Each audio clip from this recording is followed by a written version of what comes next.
At last entry. Yes. Decoy. What went wrong? Well, it just wasn't an episode I was especially familiar with, and that, coupled with it not really giving me too much to work with, I'm sorry?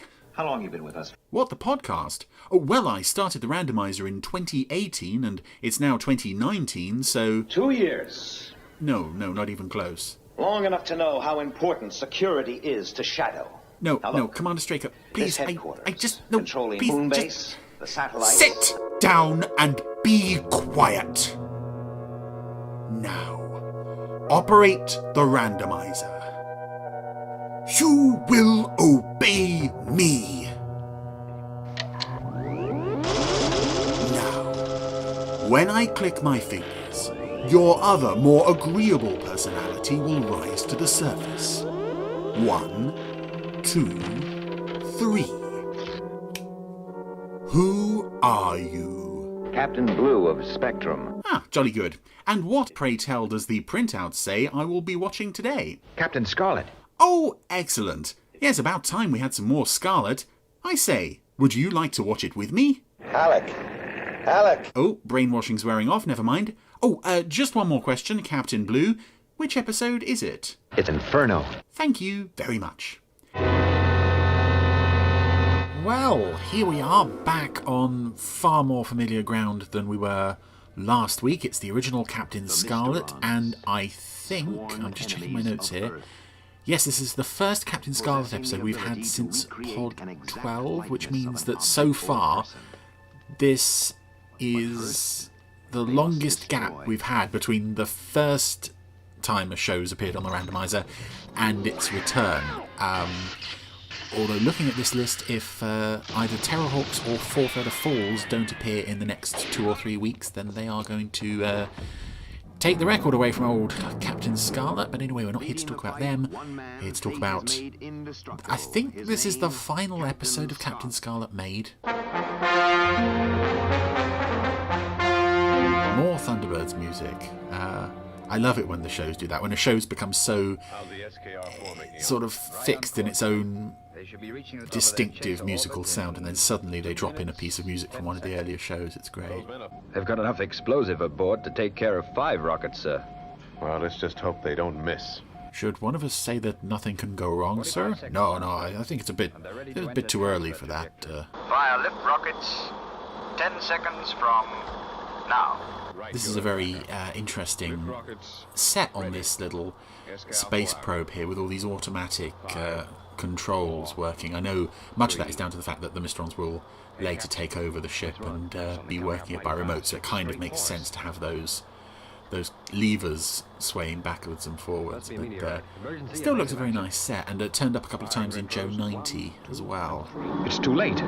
It's going to hit us. And I've always felt this meteorite was a slightly unconvincing effect. As it closes in on the probe, it's sort of wobbling around, and then when it hits the probe, something happens which I think they learned from in for UFO in Space 1999. The debris on that explosion all fell downwards, which doesn't make sense for in space. It kind of makes more sense for it to be expanding outwards in all directions. But here we go, the original probe is gone, as are the crew. The Mysterons have not reconstructed them, because all they need is the probe. We are returning to Earth. Out. So the Mysterons haven't reconstructed the crew of the SKR-4, but they've still got their presence there. The voice is there. I wonder how the Mysterons actually decide who they reconstruct and who they just keep the voices of. Sergeant, with the amount of explosive they've got on board, they're bound to have their hands full. Yes, sir. What does he think does he think the explosives are sort of jumping up and down in the back? Surely there's not much chance of an accident happening with the explosives in the back of that thing, but this is Captain Scarlet. Explosions can happen anywhere. It is useless for you to persist in futile attempts to defend yourselves. Come on, it's the last episode of the series. Let us win something, please. To destroy the complex at Nahama. Will Captain Scarlet, Blue, Magenta, and Ochre report to the control immediately? Better get up there. The Colonel doesn't like to be kept waiting. Well, the last time I was late for a meeting, he hit me. No one will actually be inside the complex. This is what we will do. We'll go in and have a kicking party. The complex can be overlooked from these... Desalinization plant party, woo! Captain Oka, Captain Magenta, Yes, sir. take the north and south entries. So Captain Magenta has been assigned to this operation. This is always a sign that things are going to go well if Captain Magenta's on the case. And here's a... I do like a lot of the visuals in this episode, but I'm not too sure about the desalinization plant itself. It looks very steamy. Oh, possibly. I just noticed there, part of it seems to have been built from part of the Mysteron city in Crater 101. Also, the Scarlet and Blue's SPV parked outside the Aztec temple appeared to be part of the backdrop. I've not noticed that before. It's wonderful when, as we're getting these shows upgraded in HD, to see things you never noticed before. Now here we are in this beautiful Aztec temple set. With again more Thunderbirds music. And coming up here is one of my favourite bits of puppetry in this show, as the statue wobbles. Look out, Adam! That shot of Scarlet pushing Blue out of the way looks really real, the way Scarlet moves forward and seems to raise up his hands to sort of push Blue. There are one or two shots in this episode that do look kind of naff, but that one was one of the most impressive bits of puppetry, I think, in this entire series. This will do. Look, there's the complex. Yes, Captain Blue, that's the complex. That's what we've come here to defend. Looks like one explosion could start a chain reaction that would turn the whole valley into a blazing inferno. Are you trying to tempt fate? Oh, you've just read the script, you know what the title of the episode is. I'm still marvelling over this interior set of the space probe. There's so many little switches and knobs and levers and such. And again, a shot of the Earth from space that looks nothing like the real Earth. This was a problem for Century 21 throughout space-related things. It's the way they talk. They seem, well, different. Oh, come now, you've played more Mysterons than any other puppet in this show. You know how they talk. You've done enough of it yourself. Oh, here's Captain Black, on the scene, peering at the desalinization plant through his binoculars. Now, bearing in mind that Captains Ochre and Magenta were supposedly on guard, one of them has obviously slipped up, and Black has got through. I think we know from past experience with this show which of the two is more likely to have slipped up. Captain Ochre only makes mistakes when he's drunk. Captain Magenta just lives to make mistakes. I mean, Black probably just walked up to him and got waved straight through. I've left a couple of sleeping bags in the temple. He's quite sweet, is Captain Magenta. Yes, I think I will. Is everything all right, Captain Magenta? Everything's fine. Nothing to report. SIG. You just know that if you were to cut to Captain Magenta at that point, he'd have a bucket stuck on his foot and a beehive stuck on his head or something. But yeah, some really nice atmospheric shots around the temple at night here, around and inside. I really like the shot of Blue sleeping and Black is sort of looking at him, but now Black is slowly climbing up the statue that Blue is sleeping at the base of, and this puppetry is a bit dodgy. Okay, that shot of Black sort of hanging on by one hand when the bat disturbs him is kind of good.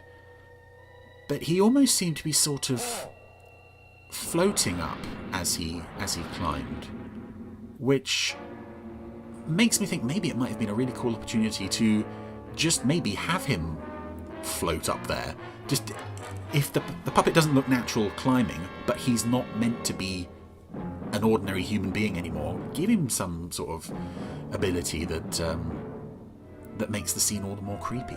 We searched the whole temple with high-powered flashlights and found nothing. I know, but High-powered flashlights? Forget it. It could have What is been that, like, anything, a loose stone. 6 AA's? you're right. I just hope we don't have to spend another night here. I'm scared, Captain Scarlet. This isn't like Blue. He's usually tougher than this. Anyway, Captain Black has now placed a homing device in the mouth of the great big statue of the sun god. which evidently the space probe is homing in on, even as we speak. Computer readout still A-OK, sir. There's something strange about these two puppets in the control room on Earth. Firstly, I'm noticing in HD they've got patches on their arms saying World Air Force. Not World Army Air Force, just World Air Force. But secondly, and this is something that a friend of mine, very talented David K. Barnes, mentioned in his series of reviews of Captain Scarlet episodes that some of you may remember once appeared on thevervoid.com. He's commenting about these two guys in the Eurotracker headquarters, the fact that they're sitting in this room that has no doors. And his question was, did these two guys just sit down one day and have the room built around them? Because there's clearly no way in or out of that room. It's a very tiny room with no supplies, not even a toilet. Major, something's transmitting a heavy concentration of radio impulses. They're jamming the SKR-4 re-entry waveband, sir. Did you hear that, Colonel White? It could influence the re-entry and landing position of the SKR-4. Or do I need to repeat it for you again because you're quite slow on the uptake? Spectrum are well known for Speed this. Ultimate to the Nahama complex. Speed Ultimate, I love that. It's like, is that speed super duper ultra fast? Angel 1, immediate launch. SIG.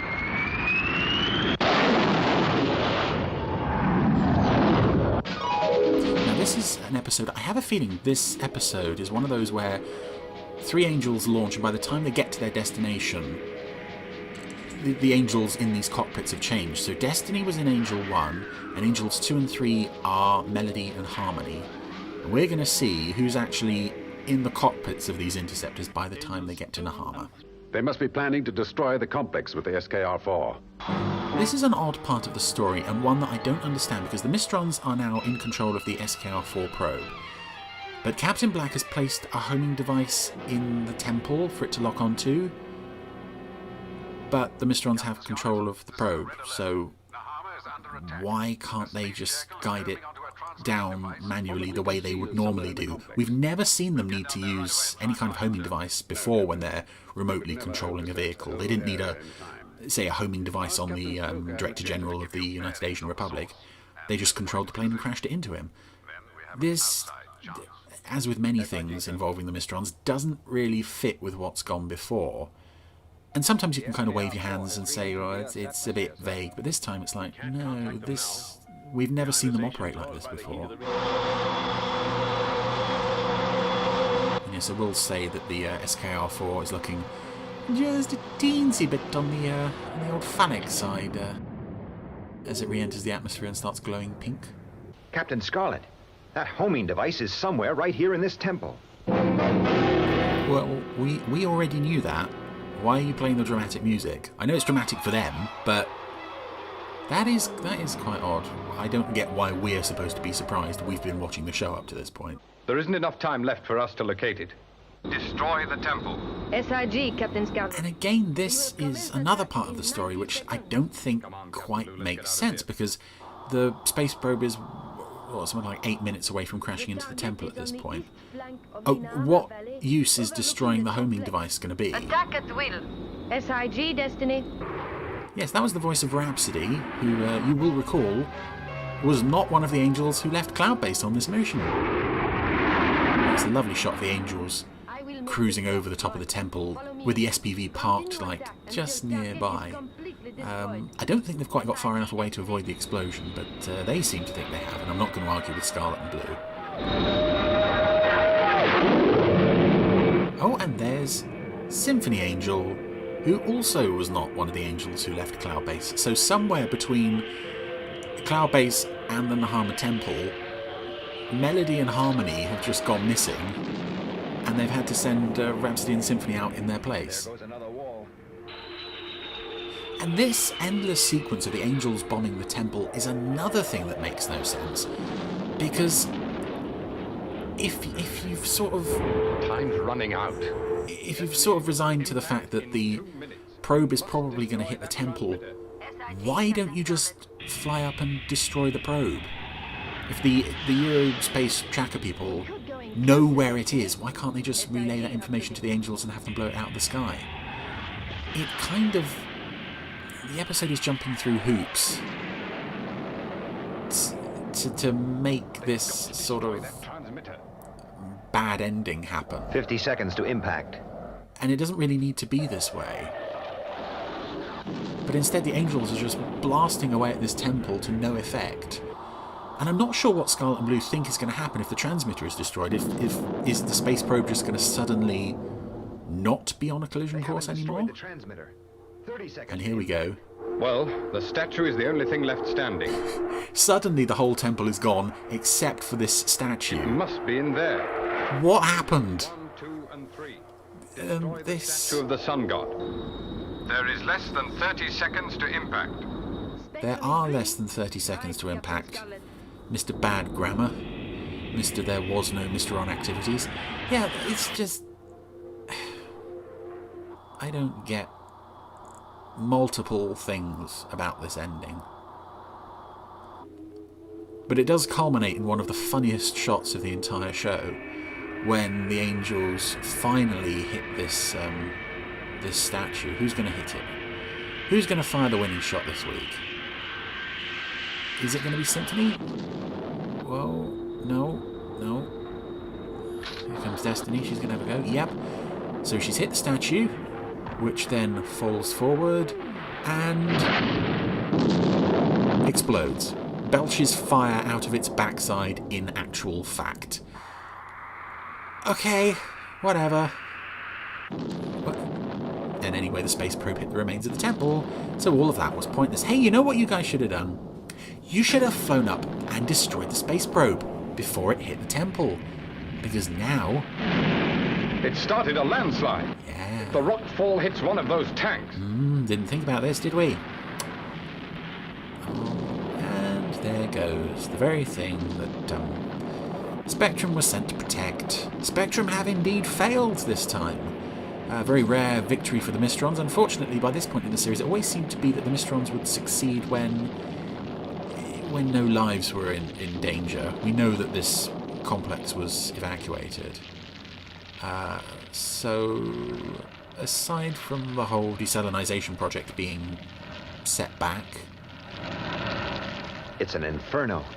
The complex must be completely destroyed. It's not really much of a downer ending for Spectrum, even though they have lost. Well, the Mysterons have won this round, but the fight isn't over yet. Also with this ending, I always like to imagine that Ochre or Magenta are just looking at it through binoculars and thinking, oh, come on, really? Really? We couldn't even stop them this time. Anyway, that was Inferno. And I think I do still really like this one. Again, the whole using a homing device to crash the space probe, let's destroy the building that the homing device is in rather than the space probe itself, as if that's going to make any difference, is kind of a bit muddled. Having said that, some really nice visuals, particularly in the Aztec temple. And as for this being the final episode of the show that was made, I don't see why. I don't see why this would have been held back. Sometimes they would hold back episodes, shoot them last so they could trash the sets and things. If this was made after Attack on Cloudbase, they didn't trash anything. Anyway, second outing for Captain Scarlet on the Randomiser. Another reasonably good one.